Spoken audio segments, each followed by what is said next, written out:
Good morning, my dear student. Today we are going to discuss about the topic that is related with the graph. This is the Huffman coding. Huffman coding एक type की compression technique है जो हम use करते हैं जब हम data कोई भी अगर हमें ट्रांसमिट करना रहता है ओवर ए नेटवर्क। तो अगर उसका साइज ज़्यादा होगा तो it will create a problem.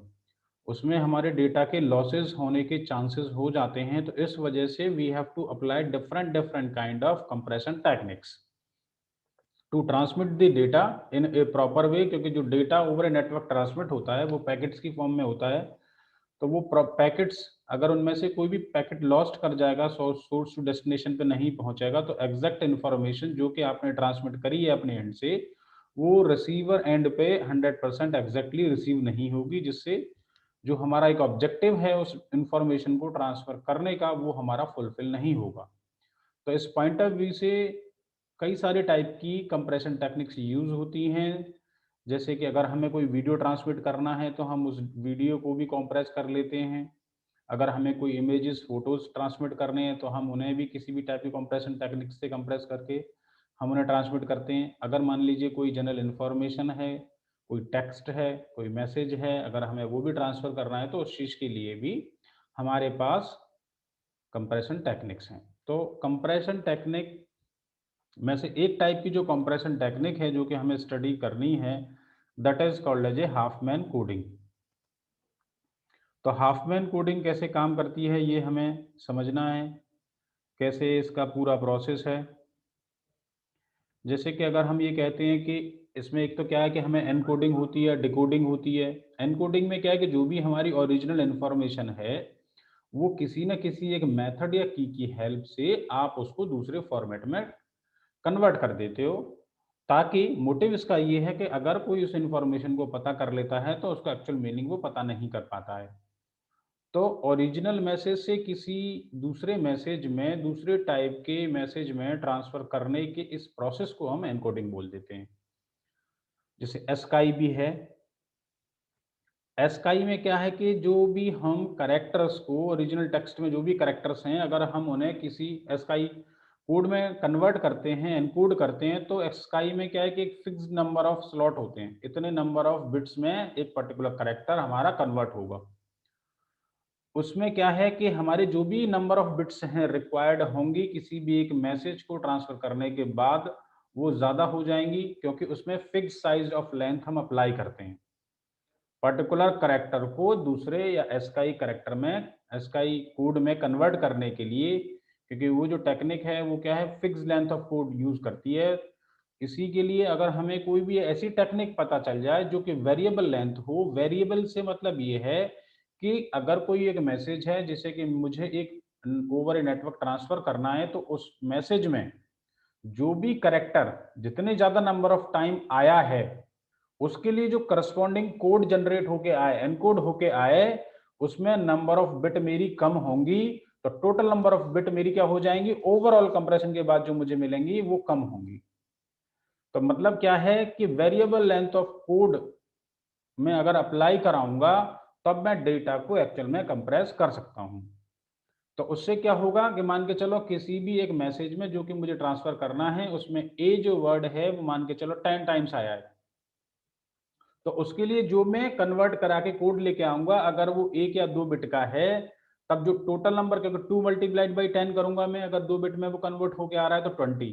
और अगर मैं एक फिक्स लेंथ की कोड लेके चलूंगा कि मैं 6 बिट में कर रहा हूं तो 6 मल्टीप्लाइड बाई 10, क्योंकि 10 नंबर ऑफ टाइम कोई करेक्टर आया है, तो एक तरफ 60 आ रहा है वेरिएशन और एक तरफ 20 आ रहा है, तो 40 बिट का जो डिफरेंस है ये मैं variable length of code algorithm के थ्रू कर सकता हूं। दैट इज, इस टाइप का जो प्रोसीजर यूज होता है वो मेरा किस में होता है, हाफमैन कोडिंग में यूज होता है। ये जो हाफमैन कोडिंग है that was proposed by David A Hopman in 1952, a method for the construction of minimum redundancy codes applicable to many form of data transmission, जैसे कि हमें ये गिवन है। अब अगर मैं इसमें बात करता हूं तो इसमें के लिए जो एल्गोरिदम है वो कैसे काम करती है, इसके text to be compressed and tally occurrences of all characters. जैसे कि अभी हम बात कर रहे थे कि पर्टिकुलर कोड कितने नंबर ऑफ टाइम आया है। हमारा जो दूसरा स्टेप है ये कि हम क्या करते हैं उसमें शॉर्ट और prioritise characters based on the number of occurrences in the text. हम उनको क्या कर लेंगे, इंक्रीजिंग ऑर्डर में अरेंज कर लेंगे। अरेंज किसके बेसिस पे कर रहे हैं कि जो करेक्टर कितने नंबर ऑफ टाइम आया, उसकी अकरेंसेस कितनी है। Build Huffman code tree based on prioritize list. Then number 4, perform a traversal of tree to determine all code words. Then number 5, scan text again and create new file using the Huffman codes.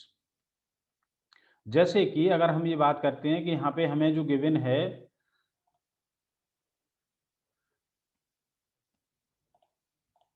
ये जो हमें यहाँ पे given है, एक कोई text है जिसकी मुझे ट्रांसफर करना है, एरिक आइज सी नियर लेक। तो मैंने क्या किया, इनको काउंट कर लिया, इसमें जो भी करेक्टर्स हैं वो कितने नंबर ऑफ टाइम यूज हो रहे हैं, इसके लिए मैंने एक चार्ट बना लिया, और उनकी क्या क्या अकरेंसेज है उसके लिए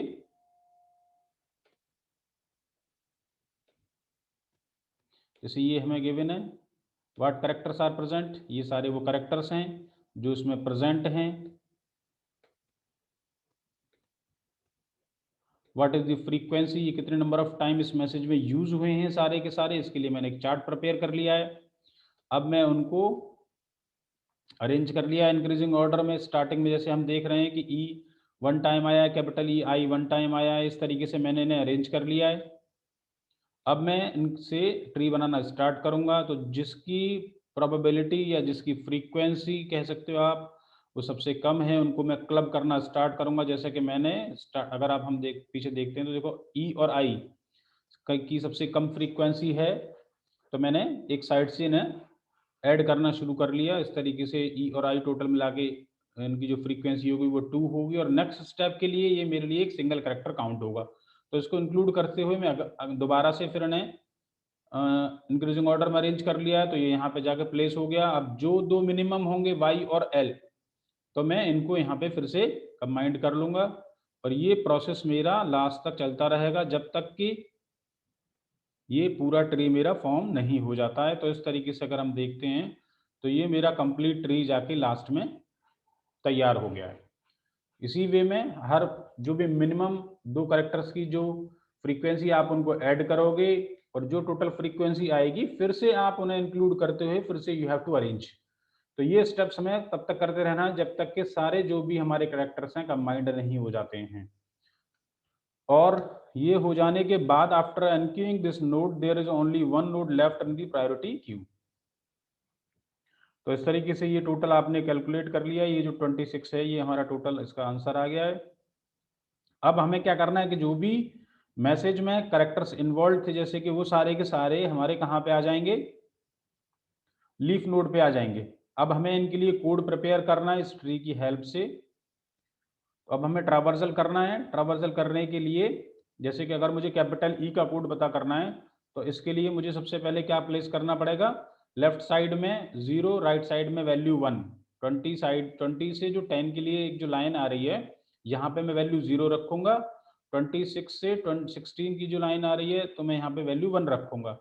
तो 0 1 0 1 इस तरीके से मैं लेफ्ट साइड में वैल्यू 0, राइट साइड में वैल्यू 1, और इस तरीके से 0 1 मेरा पूरा प्लेस हो जाएगा।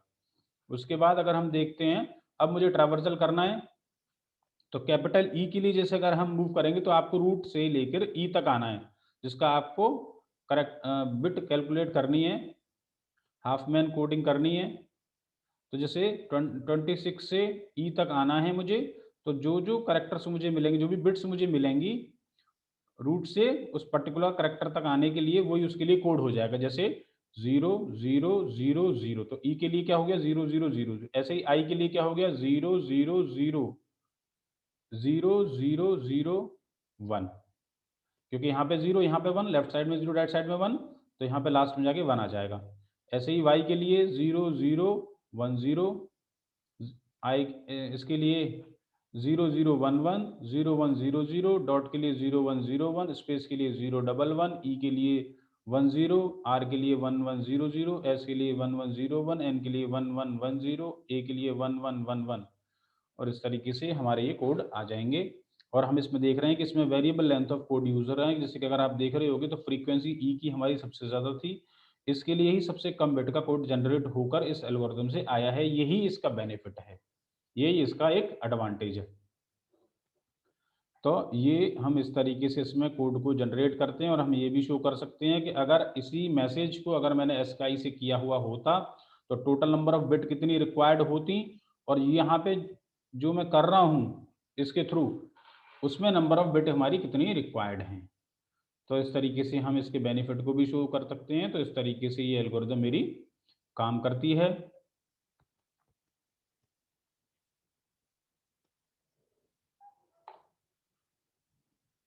Okay, thank you.